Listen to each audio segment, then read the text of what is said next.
traer la misma cantidad de petróleo un año que el año anterior. Esto ya ocurrió en Estados Unidos desde el octubre en los años 70 y esto va a ocurrir a nivel mundial, pues claro, las discusiones van, ¿no? Los más pesimistas que dicen que estamos a punto de transitar ese tipo de petróleo, los más optimistas lo colocan dentro de 15 años, pero la discusión está estrictamente en esos términos. Al sacar el petróleo, ¿qué fuente de energía se podrá utilizar, por ejemplo, para el transporte? ¿Renovables o renovables? Da la impresión de que en esa triada cualquiera de las tres se puede elegir. No creo que existan muchas otras opciones. Los recursos fósiles tienen como características, son finitos. Las leyes de la física son así de profundas. La ley de Ohm se cumple, los recursos físicos son finitos y estas cosas funcionan.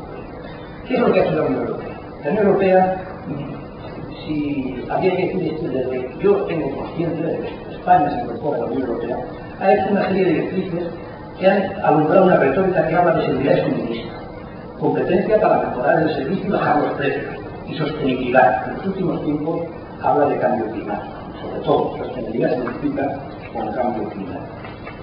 Pero sobre todo, ¿qué es lo que ha actuado? ¿Qué es lo que ha dicho y qué es lo que ha actuado? Porque hay una gran disonancia, ¿no? Sobre todo ha hablado de los segundos. Obstinadamente, desde la Unión Europea se ha planteado una cosa que es la competencia era el mecanismo de funcionamiento de los sistemas energéticos. Y luego hay algunas cosas que contradicen bastante este tipo de percepción, ¿no? Esta idea de que la competencia es un bálsamo de equilibrar todo lo cura, ¿no? Por ejemplo, si el único mecanismo de la competencia, ¿por qué se tiene tanto miedo a Gazprom?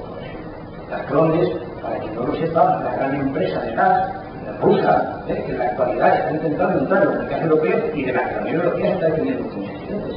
Si el problema es la competencia, pues se puede convertir, no es que no es eso, es que el suministro energético, una cosa decisiva es disponer de materia prima energética, y Gazprom tiene. La competencia es una cuestión secundaria. ¿Qué es lo que ha pasado también en este tipo? El discurso ha sido absolutamente esquizofrénico. Por ejemplo, la Unión Europea ha estado hablando de competencia para bajar los precios. Y sin embargo, ha estado propiciando al mismo tiempo OPAs de empresas. Recuerden el papel de la Unión Europea, la OPA de EO sobre Endesa. Yo quiero reclamar el artículo que ayer publicó en El País Martín Gallego, un viejo secretario de la Energía, y como es viejo ya puede decir lo que pasa, ¿no? A mí me gustaría que se leyera ese artículo, la primera parte sobre todo, cuando se habla de Endesa, ¿no? Y de qué es lo que ha pasado en Endesa en los últimos tiempos. La Unión Europea apoyaba la OPA de EO. Evidentemente, lo que está ocurriendo es que se está reduciendo el número de empresas, y si se reduce el número de empresas hay menos competencia. Una contradicción en términos que, sin embargo, se pasa por encima y se sigue. Que parece que el tamaño continuo tiene que ser de las empresas europeas. Por ejemplo, se molesta Gazprom, porque es demasiado grande, y las empresas de tamaño nacional, como podía ser, por ejemplo, anteriormente Iberdrola, antes de la compra de la actividad escocesa, Scottish Power, son demasiado pequeñas. Necesariamente no se entiende muy bien por qué de la Unión Europea se considera que el tamaño óptimo es necesariamente eso, en un sitio donde no existen recursos energéticos, que la cosa es mucho más grande. No se entiende tampoco por qué se tiene cierta aversión. Es cierto que no ha sido sobredeterminante, las políticas europeas no han sido sobredeterminantes a la hora de privatizar o no privatizar empresas, pero sí ha habido un cierto impulso a la privatización. Y no se entiende por qué, porque por ejemplo España tenía una empresa pública y eficiente, que era Endesa, que tenía unos márgenes de beneficio muy buenos, se privatizó.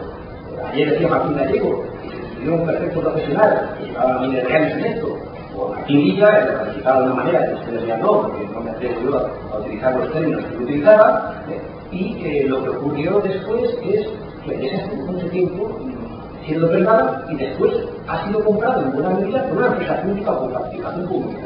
¿Dónde está el problema entonces? ¿Qué es mejor, pública o privada?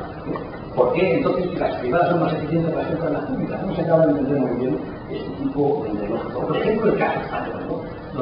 donde se dan situaciones como la siguiente. Estamos en una situación de supuesta competencia. Tenemos una ley eléctrica del año 97, que modificó una ley que había hecho el Partido Socialista en el año 94, Alberto Solís, la Ley de Energía, y teóricamente es una ley en competencia. En la actualidad ya en la planificación eléctrica, las compañías deciden que eligen libertad de elección de combustible y de emplazamiento de generación eléctrica y compiten entre sí. Teóricamente la competencia baja los precios. Pues está ocurriendo lo siguiente. Hay déficit tarifario. El déficit tarifario se produce cuando el gobierno a priori en las tarifas no acaba de estimar adecuadamente los precios eléctricos que se van a producir ese año en el mercado mayorista. Es decir, es un reconocimiento de que hay algún tipo de problema. Hay déficit tarifario y sin embargo, en competencia que baja los precios, las compañías tienen beneficios. ¿Cómo se puede? Si hay un mercado competitivo, ¿cómo puede ocurrir simultáneamente que en periodos de dificultad las compañías tengan beneficios récord? ¿Dónde está el dato? ¿O no ha sido esto? ¿O no ha sido en los últimos años las cifras absolutamente monstruosas de presentación de beneficios? ¿O no? ¿No ha subido la valoración de empresa en los últimos tiempos en la OPA al doble, justamente?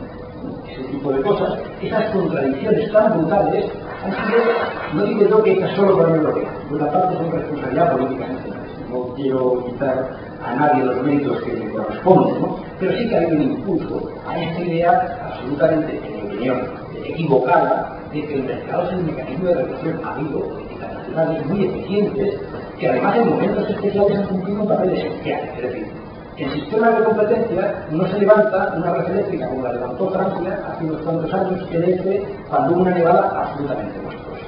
O por ejemplo, una cosa que se ha hecho ahora en el sector eléctrico es construir una red de transporte única, que yo creo que corresponde a la red eléctrica, que es una idea razonable. Y más razonable sería que esa red de transporte fuera pública.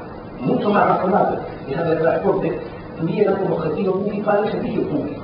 Y que si toca dar beneficios, y si toca meter el hombro y arrimar el hombro y decir, no es que ahora hay que hacer un esfuerzo y hay que utilizar recursos públicos que se utilizan, porque cuando se está en invierno y hay una nevada brutal, lo más importante es que los hospitales funcionen. O cuando se está en verano y hay una ola de calor absolutamente brutal y hay que levantar una red eléctrica, no hay que hacer más esfuerzo. Y si esto no da beneficios, pues no da beneficios. Es que la electricidad debería ser un servicio público, algo a lo que la Unión Europea ha contribuido excesivamente a que desaparezca. La Unión Europea siempre, repito, ha tenido un impulso hacia la desregulación, a la retracción del papel del Estado y, sin embargo, a atribuir poder a las corporaciones, a las grandes empresas. Por ejemplo, en nuestro país, en la actualidad, se acaban de modificar en el Congreso dos leyes, ¿no? La ley del sector eléctrico y la ley de hidrocarburos, como consecuencia de la exposición de dos directivas comunitarias, la 2454 y la 2455, la semana pasada, cumplido justamente para la semana. Y una de las cosas a las que está obligado el gobierno español es a renunciar a las tarifas. No sé si entienden bien la distinción entre tarifas y precios libres, ¿no? Pero un precio libre es, por ejemplo, que ustedes pagan en la gasolinera. En las gasolineras determinan el precio y ustedes si quieren compran y si no quieren no compran, ¿no? La electricidad, a partir del año 2009, lo he preguntado hoy, que no estaba seguro, el Congreso salió del 2011 y para que en el Senado se pactó entre el Partido Popular y el Partido Socialista y va a ser en 2009, no habrá tarifas eléctricas en ese país. Es decir, el Estado no va a intervenir, salvo las tarifas de último recurso para proteger a sectores sociales muy desfavorecidos, no va a intervenir fijando tarifas, fijando precios públicos que podrían tener la consideración de precios máximos, como lo tuvieron durante un tiempo, cuando se empezó a liberalizar el hidrocarburos, durante un tiempo hubo un sistema de precios máximos, que las compañías protestaron como tipo que consigo entender tampoco, porque si tenían grandes márgenes de beneficios, ¿dónde está el problema de tener precios máximos? No lo consigo entender. Si las compañías ya tienen grandes beneficios, y lo presentaban año tras año las juntas de accionistas de presidentes, absolutamente orgullosos, la cifra de beneficios, ¿qué problema hay de que existan precios máximos? ¿Qué problema es? ¿Por qué el Estado no va a intervenir en eso? Por ejemplo, ahora mismo se ha producido la OPA sobre el mes, ¿no? En muy poco tiempo, recuerden la primera OPA, la de gas natural, fue menos del 50% que la OPA resultante final, en acciones, ¿no? ¿Qué pasa? Los nuevos propietarios de las compañías, si quieren recuperar muy rápido esas inversiones, que para que el Estado tiene nada que decir, no es razonable que durante un tiempo esté fijando vía tarifas precios eléctricos máximos